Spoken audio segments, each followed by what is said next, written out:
Hi everyone, welcome to episode 9 of The Digital Source. My name's Tim Mawson, Partnerships Manager at Visualsoft. Today we're going to be talking about how brands can do more with less, using more efficiently the tools they already have at their fingertips. Today I'm joined by some fantastic guests. Guys, if you'd like to introduce yourself. Yeah, I'm Tom Goodwin. I'm the President and COO of Clearer.io. You may know us more with some of our key products, Reviews.io, Boost Commerce and Influence.io. Cool, Scott. Scott Brandreth, Managing Director of a company called Gardening Naturally. We're an e-commerce retailer selling a range of different organic, natural gardening products. Let's get started then, guys. Today's subject is the art of doing more with what you have. And I think, obviously, you guys come from different perspectives, being tech and a retailer. What I'd like to discuss and kick off with, first and foremost, are smart tactics for growth. We see a lot of brands pumping a lot of money into Google Ads, and it's not a very efficient way to grow. Scott, from your perspective, how have you grown your business to the point it is now? Well, for us, it's more about long-term sustained success rather than rapid growth. The core fundamentals of the business still sit around organic SEO. Mm-hmm. We can pump as much money as you want into ads, but the SEO always falls back to being the fundamental of getting that best traffic for the least cost. Mm-hmm. Focusing on that side has been really, really key. Looking at loads of different options like the AI modules which are coming out. So they're really cost effective with Shopify, mm-hmm. but they improve customer experience really, really easily. Product related apps which are AI based, mm-hmm. There's loads of different things that we really, we sit on to try and improve that customer experience. Yeah, I get that. And I suppose that bleeds nicely into you, Tom, as well, in terms of customer experience and the way that you guys develop your app suite at present. Where do you see retailers really leveraging your stack and also a wider stack in terms of being more efficient? Yeah, and I think from our side, we started off as a single app as Reviews.io and have, developed into Clearer.io. And the approach, I suppose, and the ethos behind Clearer.io is that, there's a real bloated tech stack out there. Yeah. And we work with a lot of partners, like Visualsoft and support lots of merchants like Scott. And I think we sort of really try to help them in more of a consultative approach, mm-hmm. in terms of how best to use that tech stack. How to, there's a lot of consolidation going on within the tech ecosystem, mm-hmm. and it's particularly with Scott, joining Reviews.io and migrating from sort of Magento, mm-hmm. We sort of helped him really leverage that trust and really build that out, but also having connecting tools like Boost Commerce and the deep integration that we've got with Boost Commerce. It's sort of leveraging that trust through search and really, building that into other areas like, enabling smart growth with personalisation, merchandising and other areas. And that's something that, we work with sort of merchants. And, we start quite often, either with, our Boost Commerce product with merchants or whether with reviews like Scott has. I think I'm going to say something now and I probably won't get thanked for this, but I'm not the most green-fingered of people. But every company I've dealt with in like a gardening space or like that's your sort of world, Scott, tends to develop a very loyal community as well. Is that something that you see quite a bit, and what do you leverage to make the most of said community? Yeah, our repeat purchase or customer retention's about 47%, which is ridiculously high in the e-com industry. Wow. Our customers are very, very loyal. But it's about, providing that service and still having that personal touch, mm-hmm. And just making sure that, customer service still comes first in our industry. And you'll find that so many businesses out there really, it's just not their key focus. It's driving new sales, new business. And, looking after what you've already got is really, really important. And utilizing tools like reviews, so where we can, really segment our data, utilize it to market the right products in the right places. Even that's included with Klaviyo that we use through Shopify as well. There's just, we're very, very fortunate that we do have a very loyal customer base. And a lot of that's to do with us maximising the database that we have, mm-hmm. and not always focusing on driving that new customer acquisition. Well, I think talking around specifically doing more with what you have, that is it in a nutshell, isn't it? Like, you have this customer base.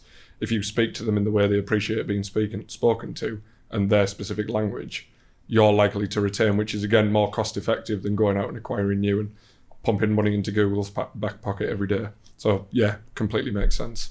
I think with someone like Scott, collecting over 11,000 product reviews and 17,000 company reviews, the leverage that it has, like you said, around SEO, one of the, building those trust signals within, offsite as well as on-site, and leveraging that UGC, it's great to sort of see how that sort of has built the business. Yeah, completely agree. So Scott, you're living this day to day in terms of balancing budgets and looking at growth and how you can do it, as you mentioned, in a sustainable manner. How do you sort of forecast and look forward for that growth without, as you say, throwing your entire checkbook at it? Obviously, I've gone into really prioritising the organic SEO traffic, because it's the best traffic we can get through at the most cost-effective way. But outside of that, it's about manipulating and segmenting our data and making sure that we are utilising that database, making sure we're really promoting the right products in the right areas.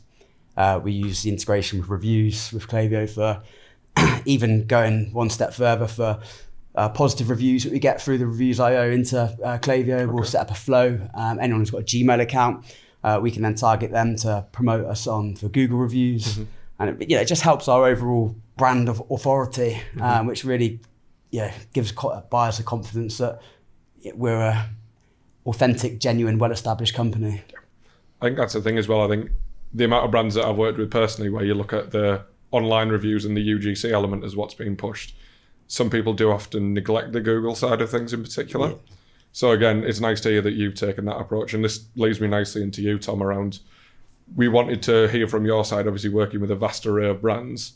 What do you see as often like a really untapped area that people look at? Looking at your overall leveraging trust, across, all of the different, the whatever visibility you have. And I think, there's just brands that are using, there's Google Shopping, there's Google Seller Ratings, there's lots of different Google related programs, Google Reviews, like Scott said. And I think it's just about how you leverage that and making sure that you're with the right platform that allows you to leverage that. So I think if you look in Scott's case, it's balancing the collection of product reviews and company reviews is really important. And I think, making sure as well that those company reviews, you're pushing into all of those areas of visibility. So that's something, with reviews.io, we have our reputation management tool. So, most brands will have a Trustpilot page, but quite often that Trustpilot page that has strong visibility from a search perspective might have lower ratings on. So, with reviews.io, we encourage them to connect their Trustpilot page so that they can build that trust rating, across multiple areas. So like things like Trustpilot, things like Google reviews, so that, you're really making sure that sort of that value, that sort of trust rating that you've built up, that reputation built up, sort of is across not just on site, but it's also off site. So this one's for you, Tom, and it's about how a brand's turning reviews or returns data or any data that the Clearer stack collects into achieving more retention for customers and more lifetime value. Yeah, there's a number of things we're doing. Integrations is a big part of that. So the way that we integrate with the likes of Klaviyo, and we're pushing those, those events and those segments through into Klaviyo to help merchants, develop more personalized flows. And part of that as well is, across the Clearer stack is, we have influence.io, which is our loyalty product. So the way that we use, those positive reviews and the way that, reviews can, it's a big topic, I suppose, in the UK, particularly around incentivized reviews and the new legislation in the UK, and that you have to obviously clearly identify an incentivized review. But that, I think we've really managed that well. We recently put out a white paper around the impact of incentivized reviews and the new legislation in the UK. But I think it just having really strong, deep integrations from both a data perspective and the way that you can sort of turn those. So whether that's rewarding for submitting UGC, whether it's rewarding for a positive review, whether you're linking that to adding people to certain tiers. And that's part of the what Clearer is all around is that sort of deep integration. So we have the reviews and influence integration, but we also have the reviews and boost commerce integration, and that is that's really where we're sort of really leveraging those trust signals even more so. injecting that, the sentiment from reviews directly into search intent. So when people are searching on a site, using those trust signals to generate, more focused, personalized search results, as well as creating like dynamic filters based on, trust, as well as, really sort of thinking around how reviews becomes, you might want to automatically, reduce the ranking on a product, maybe through potentially some negative reviews that are coming in.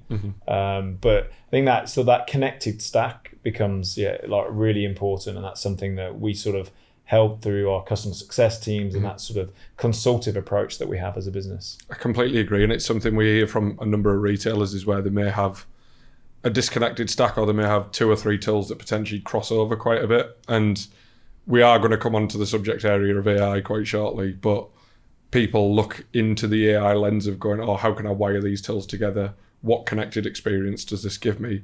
And I feel in some instances it doesn't. I feel sometimes it actually provides a disconnect and can, I suppose, disillusion your audience in a way. Like, Scott, I'm going to throw this to both of you, but we understand that you obviously do a fair bit of engagement with your audience via direct mail, via the gathering of UGC and whatnot. To what extent do you use AI to improve like comms with customers? I've been trialing a few different AI chat solutions. Some have been pretty good, some have been pretty awful. So it will happen. You've got to be very careful that you've still got that personal touch. And as great as some of the AI chat solutions are for checking order statuses, product queries, just to streamline customers' experience on the website, it's not perfect, and you're still going to get yourself sometimes in a loop where you're not getting the answer you want. So making them be available to speak to a human, instantly when they need to, is going to be key. I wouldn't implement an AI chat that wouldn't have the option to speak to a human when they need to, because it's not faultless. At present, I know that if my dad was on a website, he'd much prefer to pick up the phone and speak to someone and go, what is this? Can I add something to it? When's it going to be here? That sort of thing. I think it's that sort of gap where we're sat there going, the younger generation that you're moving towards may encourage that AI chatbot, but where you are currently might be... I think we're trying to cater for everyone. The picking up the phone and being able to speak to someone within 10 seconds and not sit on a long automated call will never leave our business. Just because it's that, you can't beat that personal touch of speaking to someone over the phone and resolving a small issue or product queries, anything like that. It's, that just won't ever leave us. But we will implement AI alongside that to help customers who do want to utilize AI, and it will be really beneficial, but you have to have that option of them being able to speak to someone and not solely be reliant on that AI solution, because it is not faultless. Tom, as well, I understand that within the Clearer stack you guys use AI, but at the heart of your business is trust and obviously understanding of how customers want to talk about brands and their experiences. What do you see from your tech stack in terms of the way that AI is being implemented?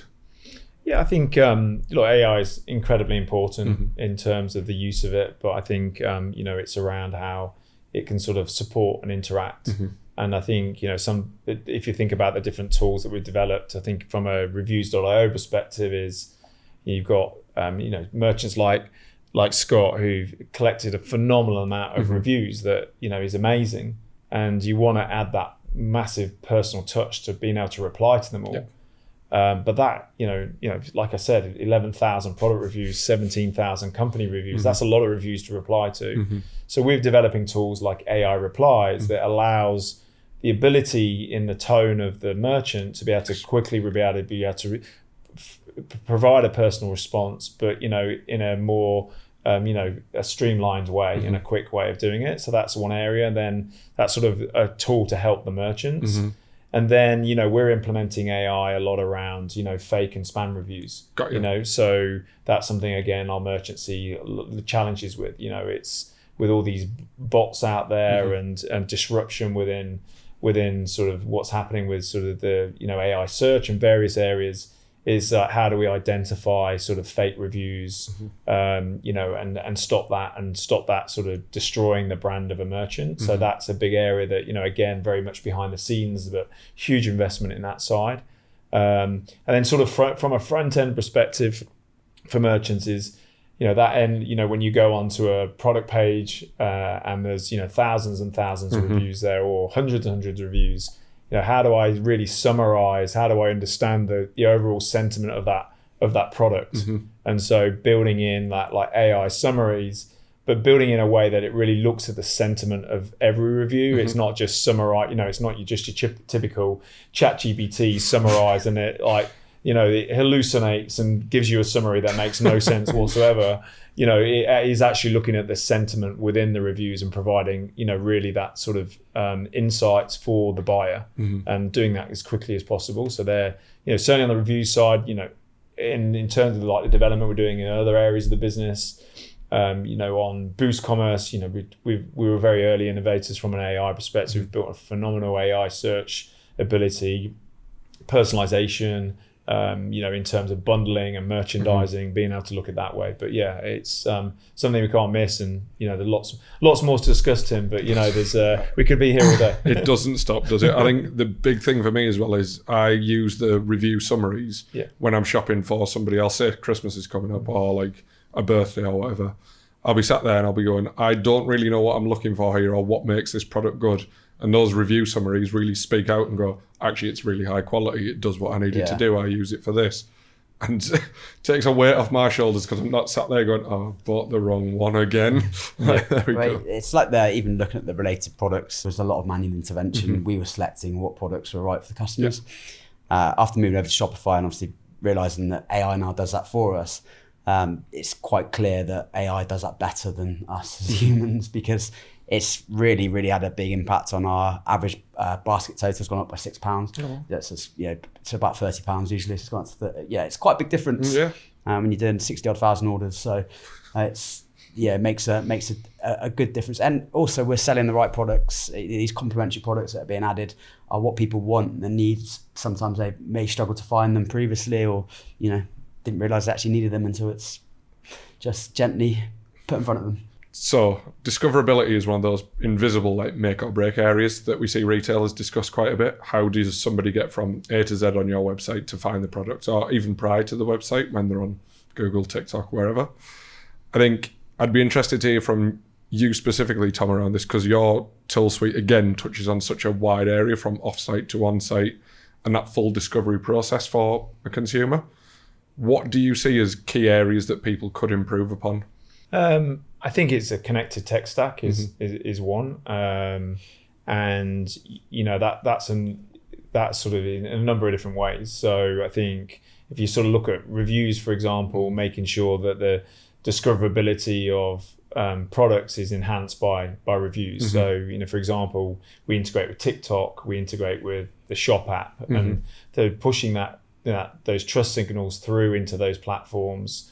We talked a little bit earlier around Google Shopping and other areas. So it's that off-site, bringing the customer either back to sort of the PDP page or actually to the website. So that's one area that's really important. And I think from a discoverability perspective, again, something we're doing with the Boost Commerce product is just around making, from a merchandising perspective, really enhancing sort of merchandising and search, and really creating a lot of rule-based discoverability around products. Ensuring that semantic search and thinking all of those different terminologies and words that people use to find products, that making sure that you're visible. There's nothing worse than a no results page. Oh, no.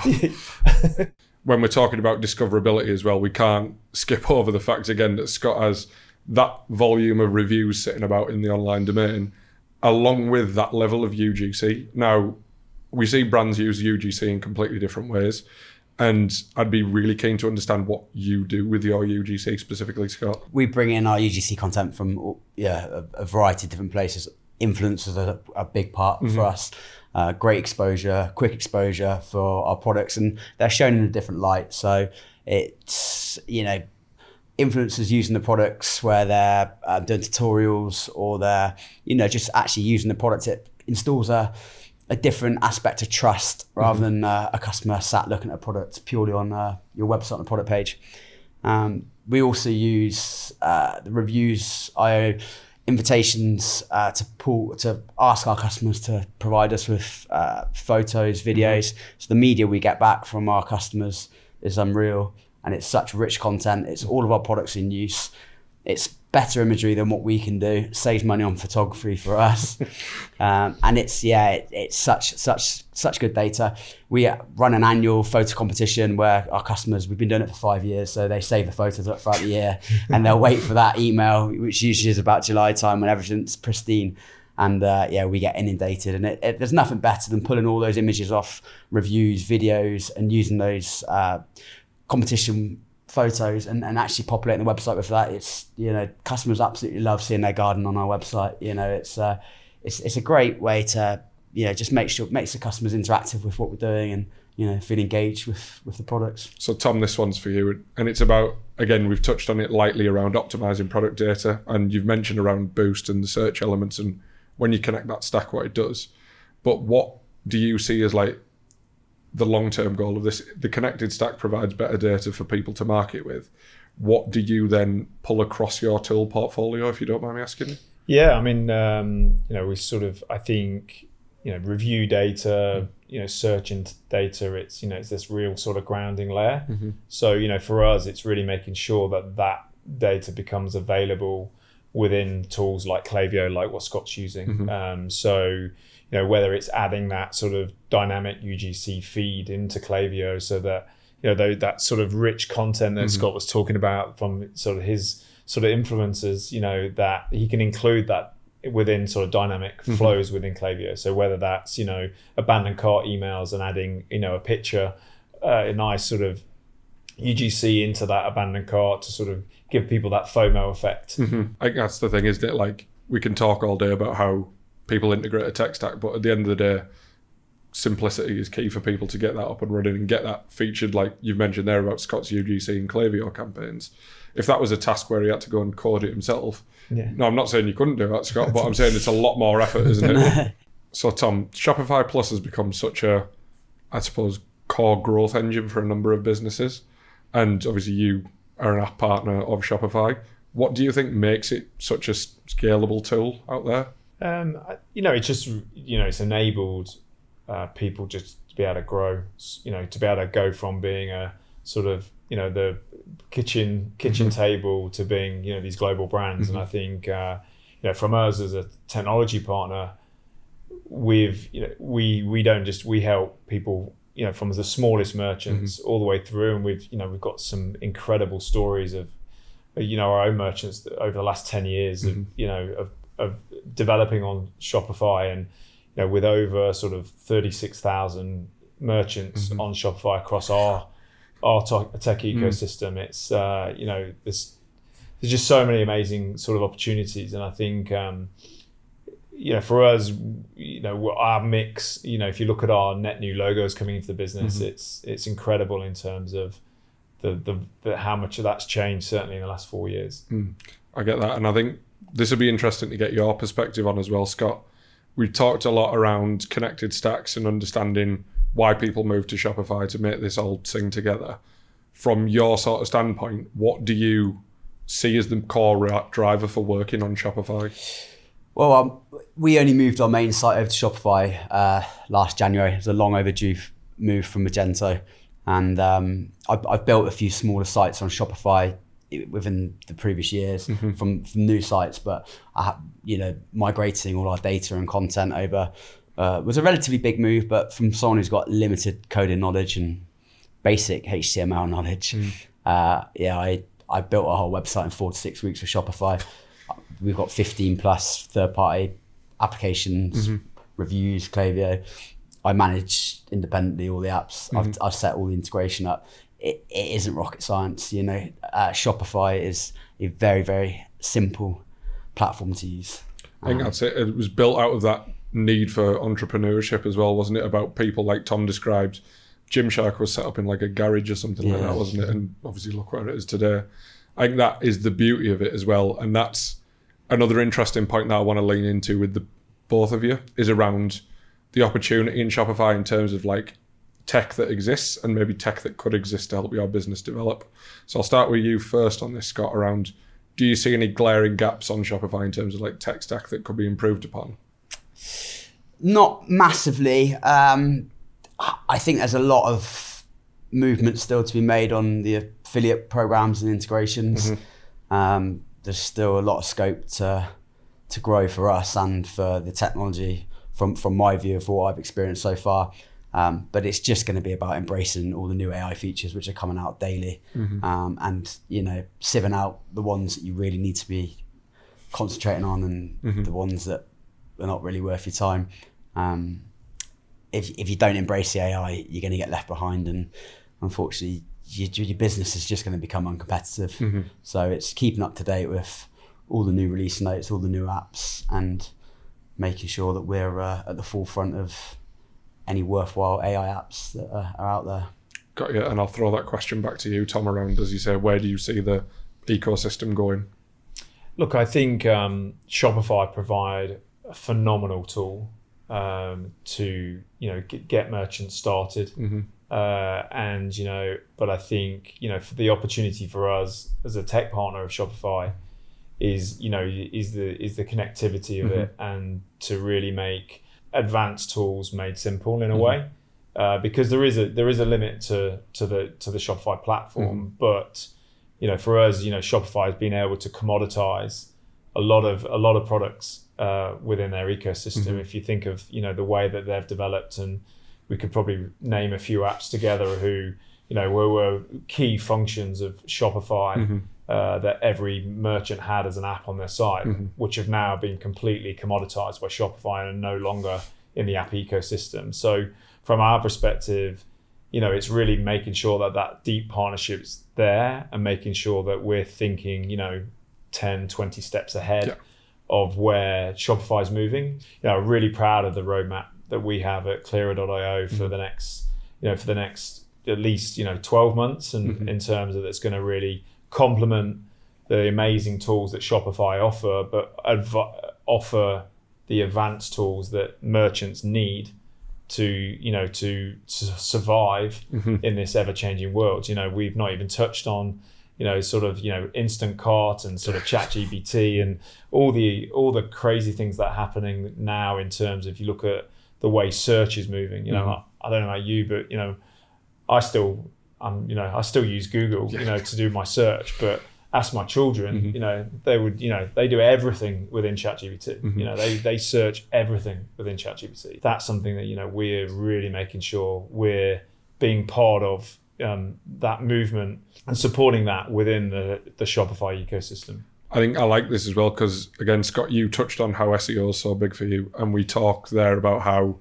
search trends have changed. We've had, if I throw my own example out there, if I'm looking for information on something, I'll use YouTube, Google, that'll do me. Yeah.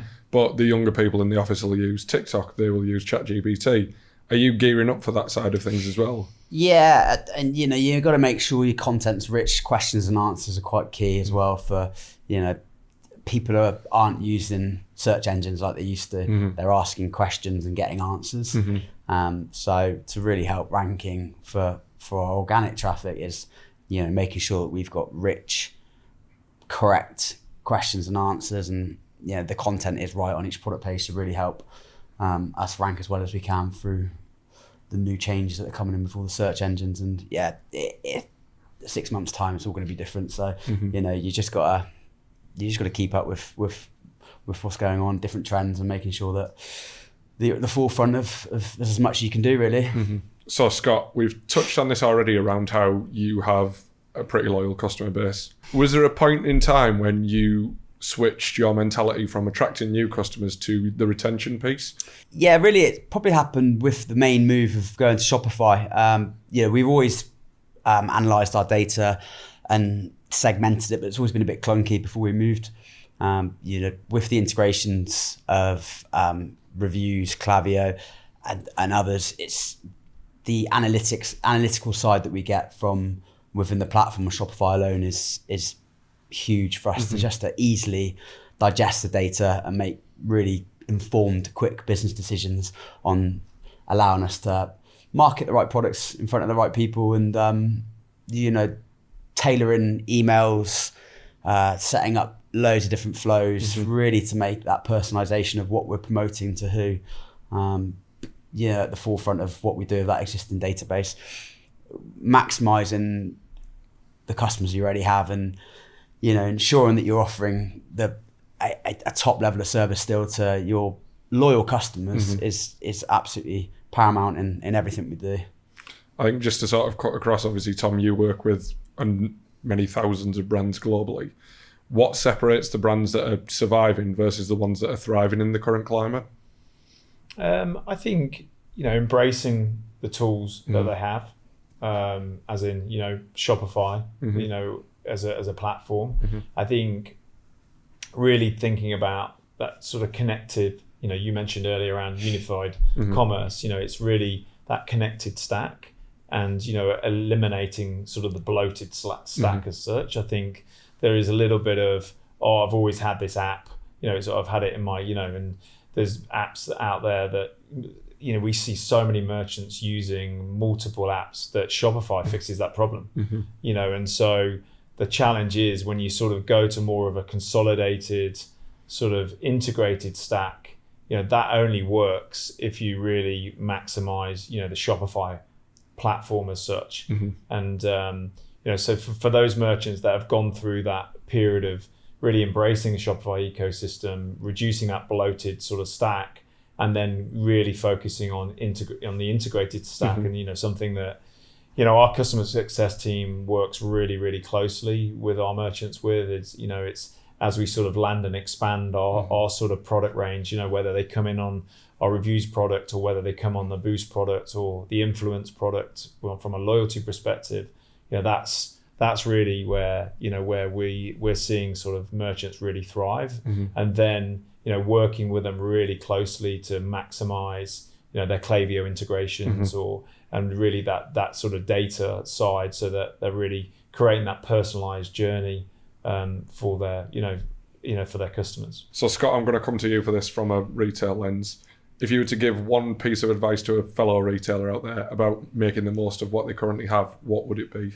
I'd probably say that although new customer acquisition is still vital for growth, you can't underestimate or undervalue what you already have in your existing database and what you can do with that.